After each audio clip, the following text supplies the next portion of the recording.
바로 잡으리라. 아멘. 할렐루야. 옆사람과 반갑습니다. 한번 인사합니다.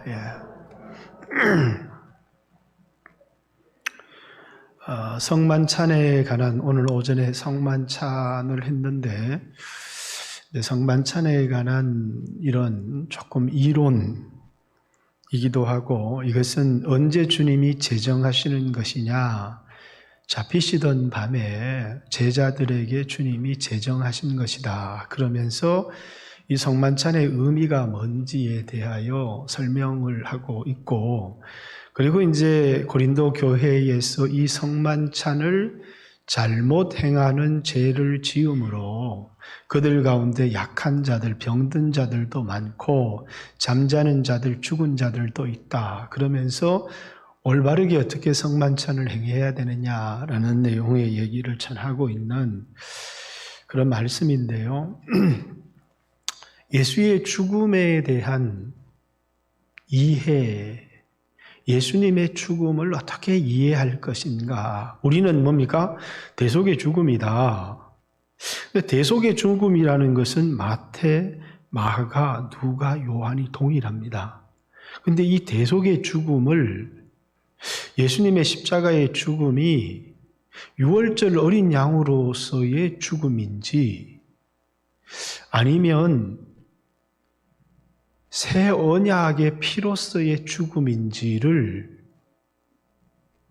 아직까지 정돈이 안 돼 있는, 예를 들어서 사도행전 초대교회의 메시지는 예수님의 십자가의 죽음이 우리의 죄를 사했다라고 하는 메시지가 중심이 아니고 예수가 부활했다라고 하는 것이 초대교회 캐리그마의 핵심이었는데, 이제 사도 바울이 선교하면서 비시디아 안디옥에서 이제 이방인들에게 선교를 하면서 예수 피의 죽음에 대한 의미를 그 피를 힘입어서 의롭게 되어진다라고 하는, 그 피를 힘입어라고 하는 표현들이 이제 사도행전 13장에 나옵니다. 우리는 당연히 예수의 죽음이 우리의 대속의 죽음이고 유월절 어린 양의 죽음이고 이렇게 하지만 이제 초대교회는 예수의 존재에 대해서 이해할 때 우리와는 전혀 거꾸로 이해를 했습니다. 그래서 예수님의 부활을 경험하면서 이분이 하나님이셨구나 라는 것과, 근데 왜 하나님이 사람이 되셨을까? 왜 그분이 십자가의 이 비참한 처형을 받으셨을까? 라고 하는 것을 이해하기 시작하는 거죠. 그래서 이제 이해가 예수의 부활에서부터 그의 공생애, 그의 죽음, 그의 탄생, 그의 선제, 이런 방식으로 이해를 해갑니다. 처음에는 부활, 그래서 마가복음에는 이제 예수의 부활이 중심입니다. 부활. 그리고 예수님의 공생애를 어떻게 이해할 건가? 그리고 이제 예수님의 죽음의 의미를 어떻게 이해할 건가? 그러면 이제 마태복음에 오면 마가복음에 없던 예수님이 동정녀 탄생에 대한 예수의 탄생을 어떻게 이해할 건가?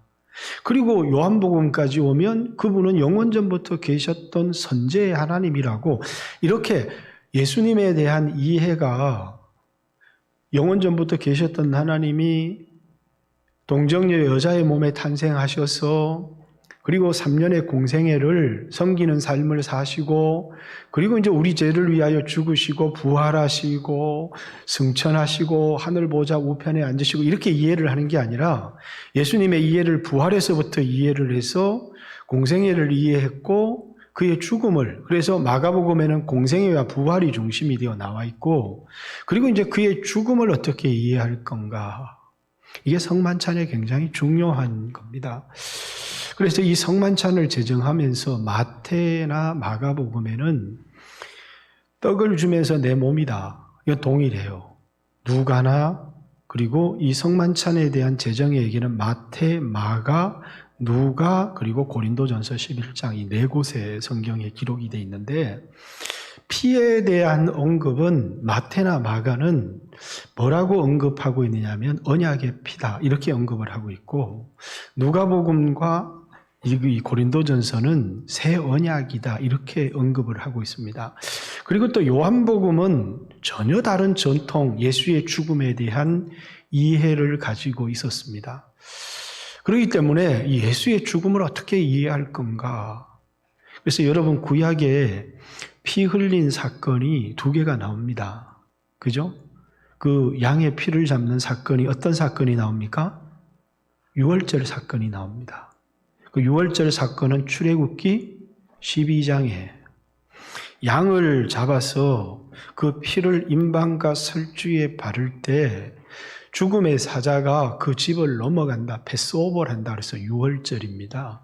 예수의 십자가의 죽음은 유월절 어린 양으로서의 죽음. 이것이 우리에게는 너무나도 익숙하고 당연한 건데, 마태나 마가나 누가의 예수의 죽음을 유월절 어린 양의 죽음으로 인식하지를 않아요. 그래서 예수님이 유월절 식사, 오늘 마태복음에도 읽었는데 유월절 식사를 어디 하셨냐? 예수님 유월절 식사를 하시면 안 되죠. 원래 이제 날짜의 개념이, 우리는 0시부터 12시 24시간이 하루지만 유대인들에게는 저녁 6시에서부터 밤이 되고 아침이 되니 이는 둘째 날이라, 이렇게 얘기한 것처럼 저녁 6시를 기점으로 해가 떨어지면 날이 바뀌어요. 그러니까 예수님이 유월절 예비일 아침 우리 시간으로 9시에 십자가에 달리셔서, 그리고 오후 3시 6시간 동안 십자가에 달리셨다가 운명하시고, 그리고 저녁 6시 날이 바뀌어서 유월절이 시작된 겁니다. 그 유월절 식사를 예수님이 할 수 있어요, 없어요? 유월절 어린 양으로 돌아가셨으면 예수님 식사를 못 하시잖아요.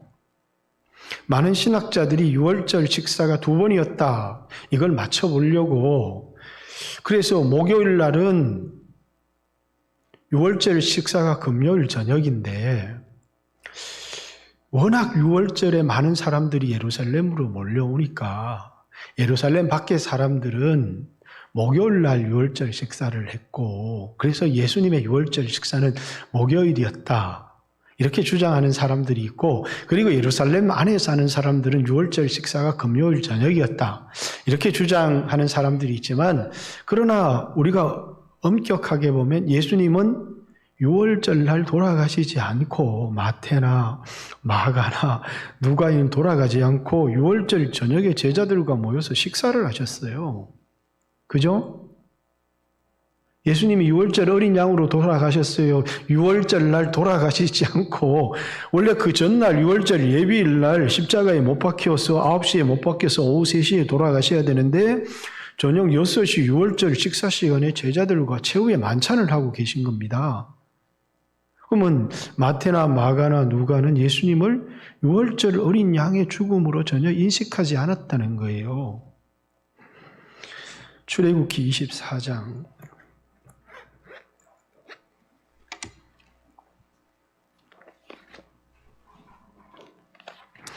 자, 출애굽기 12장 유월절 어린 양의 사건은 더 이상 설교하지 않겠습니다. 출애굽기 24장.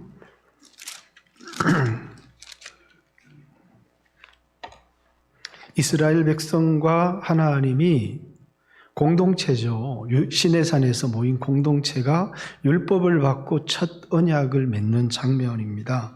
1절부터 8절까지. 또 모세에게 이르시되 너는 아론과 나답과 아비후와 이스라엘 장로 70명과 함께 여호와께로 올라와 멀리서 경배하고 너 모세만 여호와께 가까이 나오고 그들은 가까이 나오지 말며 백성은 너와 함께 올라오지 말지니라.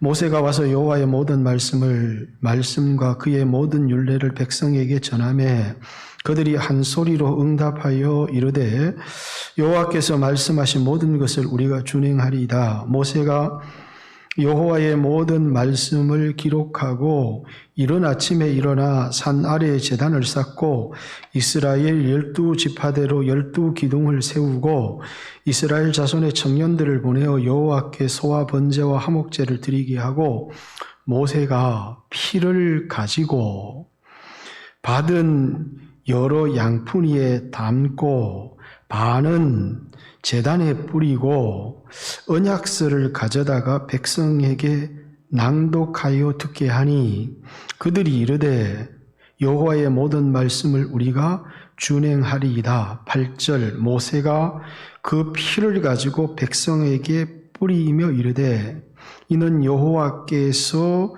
이 모든 말씀에 대하여 너희와 세우신 언약의 피. 마태복음에도 언약의 피, 마가복음에도 언약의 피, 누가복음의 새 언약, 고린도전서 11장 새 언약 이렇게 얘기를 하고 있죠. 예수의 죽음을 출애굽의 어린 양의 죽음으로 이해를 했을까? 아니면 예수의 이 핏뿌림을 언약 체결의 핏뿌림으로 이해를 했을까? 우리는 너무나 쉽게 예수의 죽음이 우리를 대속하는 죽음이지만 구약에 유월절 어린 양으로서 예수님의 죽음을 이해해야 하나? 아니면 예수님께 출애굽기 24장에 언약을 맺기 위한, 그래서 언약을 맺을 때 피로서 언약을 맺었는데 예수님께서 그 피의 언약을 확정하시기 위해서 예수의 피의 죽음을 출애굽기 24장으로 이해를 해야 되나 출애굽기 12장으로 이해를 해야 되느냐라고 하는 이 속에 이 초대교회 초창기에 예수의 죽음을 뭐로 이해했다는 거예요? 언약의 피로 이해를 했다는 거예요. 무슨 말인지 이해하시죠? 그렇기 때문에 예수님은 무슨 날 돌아가셔야 될 이유가 없어요. 유월절 예비일 날 돌아가셔서 양이 유월절 예비일 날 죽고 그리고 그 잡은 양을 유월절 날 식사를 하는데 예수님은 유월절 예비일에 돌아가시지도 않고 유월절 식사를 제자들과 함께 하고 계신 겁니다. 이게 뭡니까? 마태, 마가, 누가에 나오는 예수의 죽음에 대한 이해예요. 예수의 십자가의 죽음을 어떻게 이해해야 할까라는 거죠. 근데 사람들이 정말 헷갈려하는 게 예수님이 정말 언제 죽으셨느냐? 예수님이 유월절 지나고 그래서 예수님이 유월절 식사를 하시고 그 밤에 잡히셔서 그 다음날 밤새 재판을 받으시고 그 유대인의 대제사장 앞에서도 재판을 받으시고 또 헤로드 왕 앞에 가서도 재판을 받으시고 그리고 또 빌라도 법정에서 재판을 받으시고 그리고 이제 그 사형 선고를 언도받고 그 다음 날 아침에 십자가에 못 박혀 돌아가셨으면 예수님은 6월 예비일 날 죽은 게 아니고 6월절 식사를 하시고 돌아가신 거잖아요. 그죠? 그러면 이때 예수님의 죽음의 타임을 이해할 때 사람들은 예수님을 뭘로 이해했다고요? 새 언약의 중보자로서 그 언약을 체결하기 위한 피, 새 언약의 피로서 그래서 첫 번째 언약도 피 없이 세운 것이 아니라 피로 세운 것처럼 두 번째 언약도 피로 세웠다는 것이죠. 그 히브리서에 나오는. 그래서 거기에 예수님은 뭡니까? 새 언약의 중보자. 모세가 첫 언약의 중보자 역할을 했던 것처럼 예수님은 새 언약을 하나님으로부터 받아서 인간에게 전달해 준 자로서 자신의 육체의 피 흘림을 통해서 이 언약을 확정지으신 분으로 예수의 죽음을 이해했다는 거예요. 근데 이제 요한복음에 가면 예수님의 이 십자가의 죽음을 전혀 다른 식으로 이해를 하는 겁니다. 그래서 요한복음은 예수님을 어떻게 증언하느냐 하면 침례 요한이 보라 세상 죄를 지고 가는 하나님의 어린 양이로다 이 표현은 요한복음에만 나와 있는 표현이에요.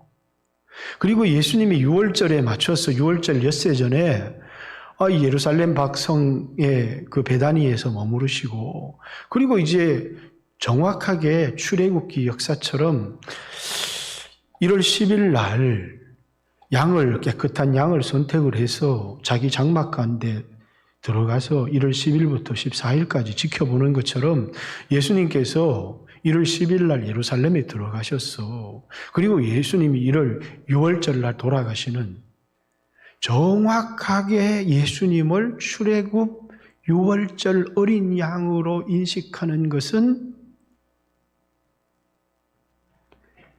요한복음에서 그렇게 하고 있습니다. 요한복음에서. 그러면 오늘 교회의 전통에 있어서 그러면 예수님이 새 언약의 피로써 출애굽기 24장에 언약을 낭독하고 피를 뿌려서 그 언약을 체결한 예수의 죽음을 새 언약의 피로 인식해야 되는지, 6월절 어린 양의 죽음으로 이해를 해야 되는지, 마태나 마가나 누가가 잘못되었다 이렇게 얘기를 하면 안 되고, 우리 안에 예수의 죽음에 대한 이해의 두 가지 전통이 있다라는 사실을, 근데 그것을 이 예수의 죽음에 대하여, 그러면 예수님이 목요일 날 돌아가셨느냐, 금요일 날 돌아가셨느냐, 요한복음에는 목요일 날 돌아가셨다고 얘기하는 거고, 마태, 마가, 누가는 금요일 날 돌아가셨다고 얘기를 하는데, 예수 죽음에 대한 이해가 이런 날짜의 차이를 가지고 오고 있습니다. 그럼 뭐가 사실이냐? 이렇게 물으면 저도 몰라요.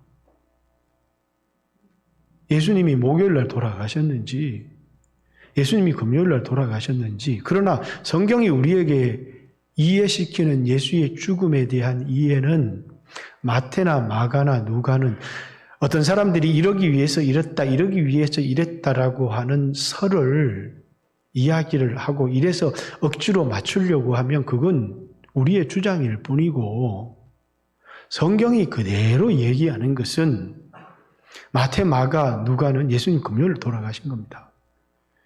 요한복음은 예수님 목요일 날 돌아가신 겁니다. 무슨 말인지 가시죠? 6월절 예비일 날 돌아가셨고, 그런데 예수의 죽음에 대한 이해가 초대교회에 이렇게 존재했다라는 겁니다. 그런데 이제 우리가 더 신뢰를 하는 것은 뭐냐면,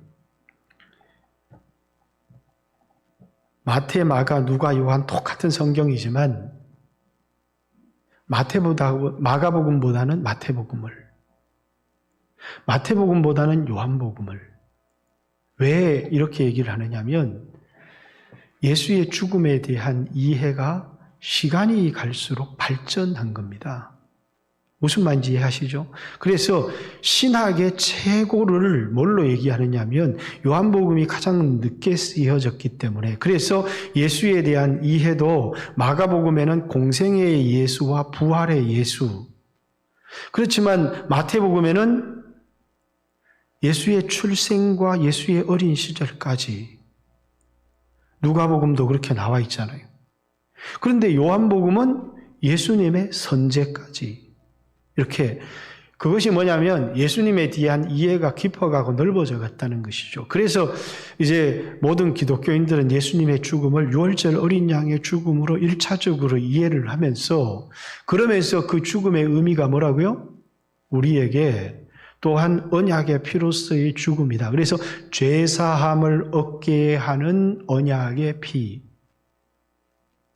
그 속에 우리의 죄를 사해 주는 죽음이지만 그것이 하나님과의 언약을 확정케 해주는 죽음이었다. 이렇게 예수의 죽음을 이해하게 된 것입니다.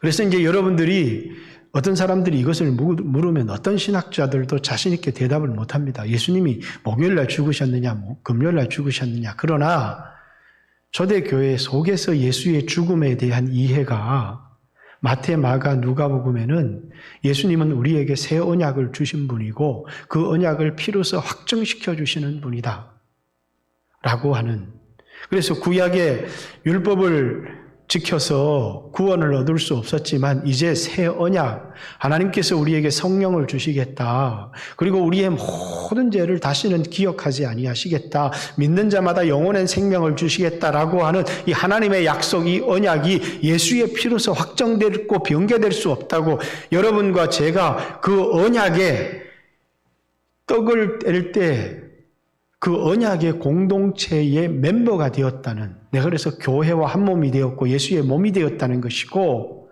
그리고 그 잔을 마실 때 뭡니까? 내가 그 언약의 당사자가 되었다는 것입니다. 그래서 예수님께서 이 유월절날 제자들을 모아놓고 이제 그 제자들에게 성만찬을 하시는데, 그 성만찬이라고 그러지 않고 사람들이 그걸 뭐라고요? 최후의 만찬 이렇게 표현하는데, 이것을 언약식, 뭐와의 언약식입니까? 출애굽기 24장에 70인의 장로들을 불러 모고 언약 문서를 낭독을 하고 피를 뿌려서 언약을 맺었던 것처럼 제자들에게 예수의 죽음의 의미를 설명을 하고, 그리고 뭡니까? 제자들, 교회의 대표들을 모아놓고, 지금은 12명밖에 안 되는 교회지만 앞으로 이 땅에 세워질 교회의 대표들, 70인의 장로가 이스라엘 공동체의 대표자가 된 것처럼 12명의 제자들, 교회의 대표들을 세워놓고 그들과 뭐 한 거예요? 언약을 체결하는. 그래서 이 성만찬을 언약 체결식으로 이해하는 겁니다. 우리는 이 전통을 마땅히 진리로 받아들여야 되고, 그래서 이제 교회사의 역사에 있어서는 성만찬과 침례는 뭘로 이해를 했느냐면, 침례를 줄 때 이 침례가 죄를 사하는 거다, 이렇게 침례를 주는 게 아니에요. 죄사함을 받고 성령을 받은 사람, 그런 사람들이 뭡니까? 침례를 받는 겁니다. 그래서 사도행전 11장에도 왜 이방인에게 침례를 줬느냐? 그러니까 이미 성령이 그들에게 임했는데 내가 물침례를 안 줄 이유가 있겠느냐?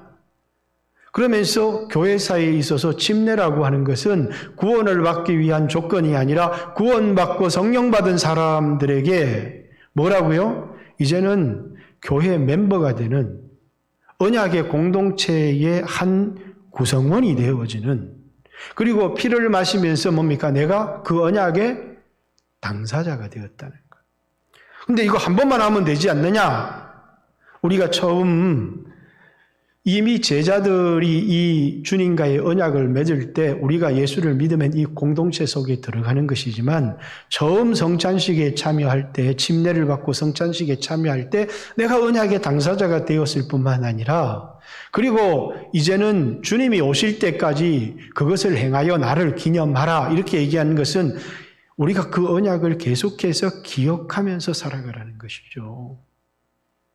그래서 여러분과 저에게 있어서 예수의 죽음의 의미가 뭔가는, 초대교회 처음 성도들은 예수의 죽음이 예수님의 유월절 어린 양으로 죽었다는 것을 그때까지 그만큼의 신학이 발전하지 않았습니다. 그 이후에 요한복음에 와서 예수의 죽음은 유월절 어린 양으로서 예수님이 죽으셨고, 그래서 예수를 믿는 자마다 저주가 우리를 넘어간다, 죽음이 우리를 넘어간다, 죽음의 사자가 넘어간다. 그래서 예수의 죽음을 그렇게 이해를 하게 된 겁니다. 그래서 우리는 이 두 가지를 그냥 받아들이는 것이 중요하지, 무엇이 옳으냐 무엇이 틀리는가를 따지는 게 아니라 예수의 죽음의 의미를 어떤 사람은 출애굽기 24장으로 전했고, 그리고 예수의 그 피를 언약의 피로 이해를 했고, 또 더 발전을 해서 예수의 죽음은 언약의 피일 뿐만 아니라 예수님은 유월절 어린 양으로서 보라 세상 죄를 지고 가는 하나님의 어린 양이다. 그러면서 예수님이 유월절 예비일 날 죽으시고 정확하게 유월절의 프로그램을 따라서 예수님의 죽음을 설명하는 것은 요한복음이죠. 그래서 예수님의 죽음에 대한 의미를 이제 우리 교회에서 제가 이것을 할 때는 이게 이제 우리의 죄를 씻기 위한 죽음으로 의미로서 성찬을 제가 진행을 할 때도 있고, 또 이제 한 덩어리의 그 떡을 떼는 것을 통해서 여러분들이 교회의 멤버가 되어지고, 그리고 성찬을 함부로 행하는 그것 자체는 주의 몸을, 그래서 이것을 잘못했다는 것은 고린도 교회 안에 성찬과 주의 만찬과 자기의 만찬을 구별하지 못한 죄라는 겁니다. 그래서 여기 다시 고린도전서 11장으로 한번 돌아가 보십시오. 고린도전서 앞부분의 11장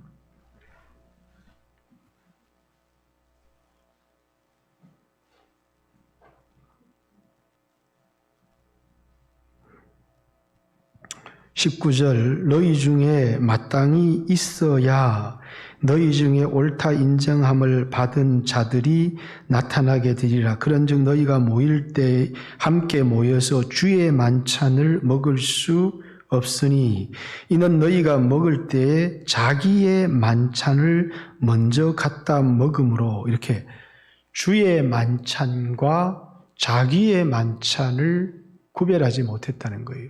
고린도 교회 안에서 부요한 자들이 음식을 가지고 와서 이제 모든 가난한 사람들을 기다렸다가 주의 몸에 참여하는 의미로서의 주의 만찬을 지켜야 되는데, 먼저 온 사람들이 자기 집에서 배불리 먹듯이 그건 주의 만찬이 아니고 자기 만찬이라는 겁니다.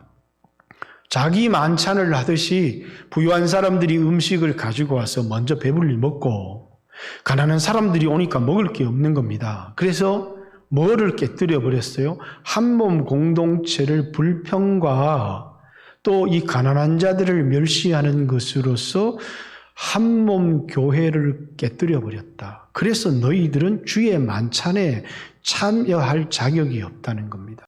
왜 주의 만찬을 함부로 행함을 통하여서 주님의 살과 피를 함부로 먹어버리는 죄를 범하였기 때문에 너희 가운데 징계가 있고, 너희 가운데 병든 자가 있고, 너희 가운데 잠자는 자들, 죽은 자들이 있고, 이렇게 이야기를 하는 것이죠. 이 얘기는 고린도전서의 전체 주제 뭡니까? 바람과도 같은 것입니다. 우리가 주의 만찬을 참여하면서 제일 첫 번째 가장 중요한 교훈은 뭡니까? 우리는 한 몸이 되었다는 것입니다. 교회의 가장 큰 죄는 살인죄, 간음죄, 도둑질죄 이런 죄가 있지만 연합을 깨뜨리는 것만큼, 왜? 연합이 깨어지면 교회가 아니기 때문이에요. 이 교회는 내가 중요한 게 아니라 주님이 중요한 것이고 내가 주님의 한 지체로서 한 몸으로 참여한 것인데, 근데 이 성찬을 참여할 때마다 뭐냐면 내가 죽고 가난한 자들을 돌아보고 우리가 하나 되게 하는, 이게 뭐냐면 주의 만찬의 굉장히 중요한 정신이라는 겁니다.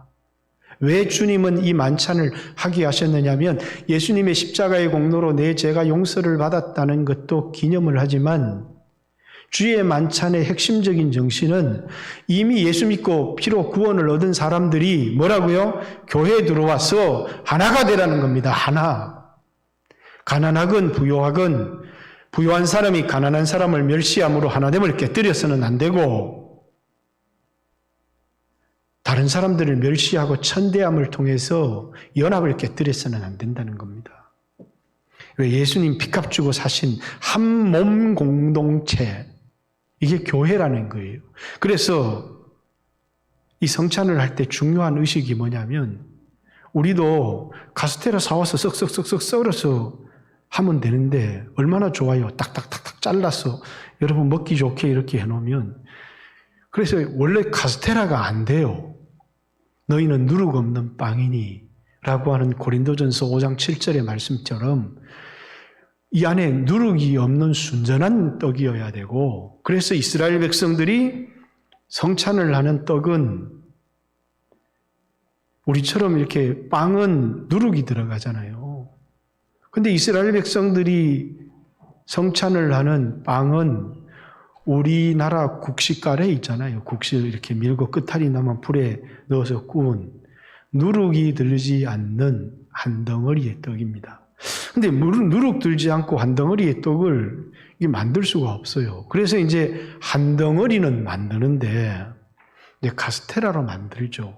그리고 그것을 썰어서 주는 게 아니고 한 몸에서 담임 목사가 뜯어서 나누어 줍니다.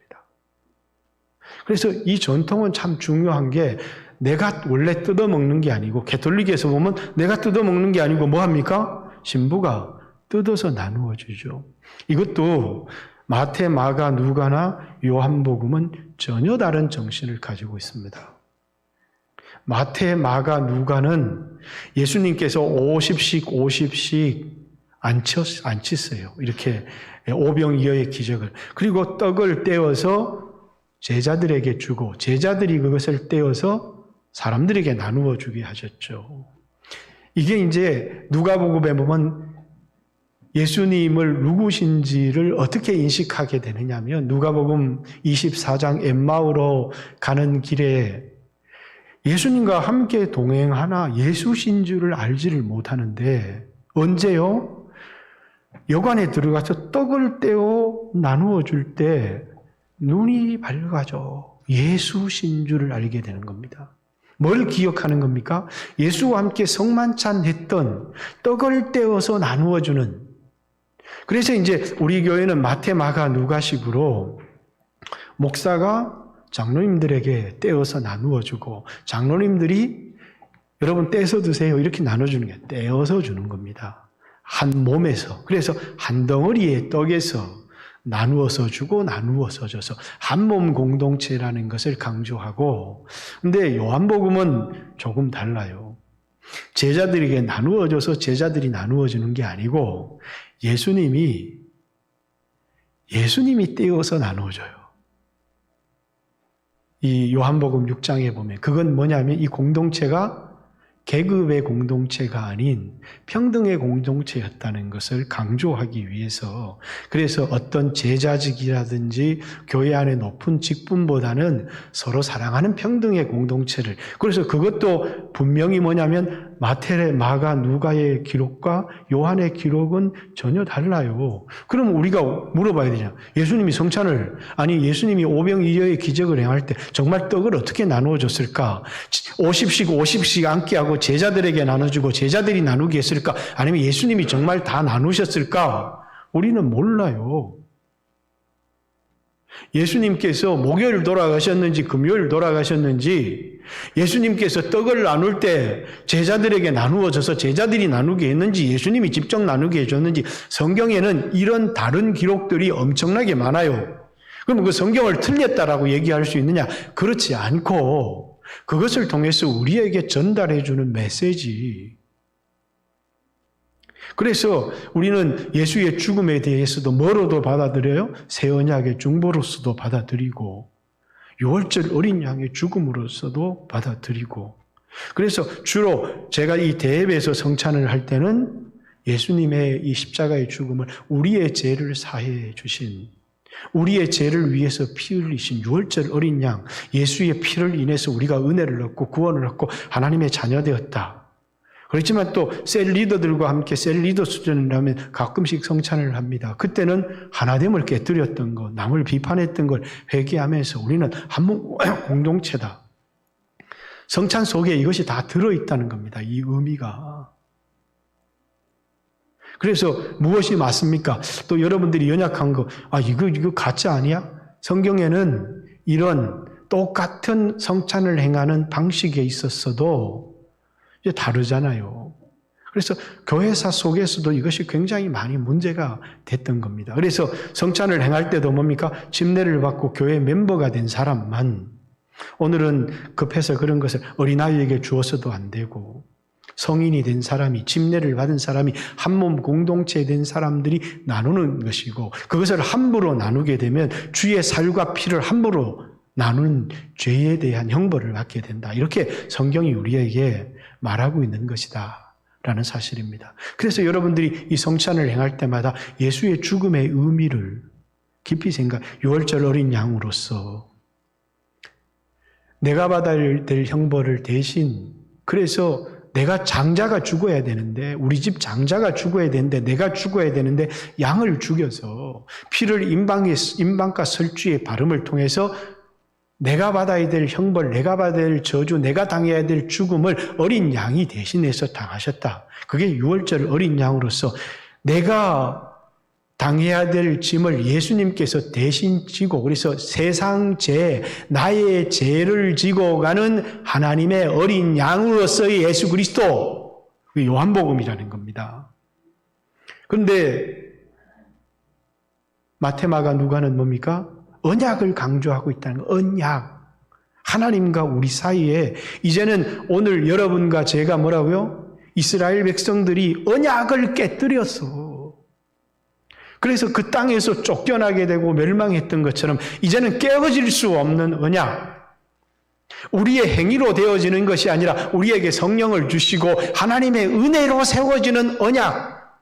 그 언약의 당사자로서 여러분과 저를 부르시고, 그리고 그 언약을 체결하게 하는, 나는 언약 백성이다 라고 하는. 그래서 이스라엘 백성들에게 뭡니까? 그 언약의 결과로 땅이 주어졌던 것처럼 그 언약의 결과로 하나님의 약속이 우리에게 영원한 생명이고 하나님의 자녀의 신분이고, 그래서 이 성찬을 행할 때마다 내가 누구인지, 내가 하나님 자녀고 하나님과의 언약을 맺은 백성이고 언약 백성으로서 내가 어떻게 이 세상을 살아갈 것인가를, 그래서 공동체를 사랑하고 교회를 위해서 헌신하고 한 몸 되게 하는 성령의 하나 되게 하심, 교회를 하나 되게 하심을 굳게 지키고, 그래서 나는 저 사람하고 달라라고 얘기하는 게 아니라 섬기고,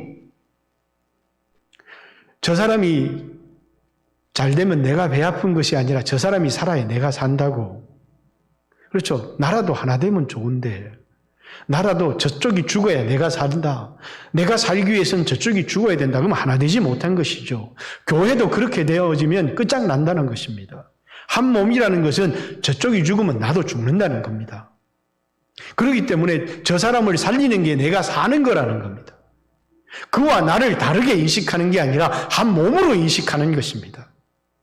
가난한 자를, 노예를, 그 당시에는 천대받던 어린아이와 여자를 무시하고 멸시하는 게 아니라 하나로, 부부가 한 몸으로 인식하듯이 하나로 인식하고, 그 속에서 그들은 신앙의 배신, 그리스도를 배신하는 게 아니었어요. 형제 자매를 배신하도록 했죠. 그래서 같이 예배드린 사람이 누구야? 그렇게 얘기하면 누굽니다. 그러나 난 예수님 부인하지 않았습니다.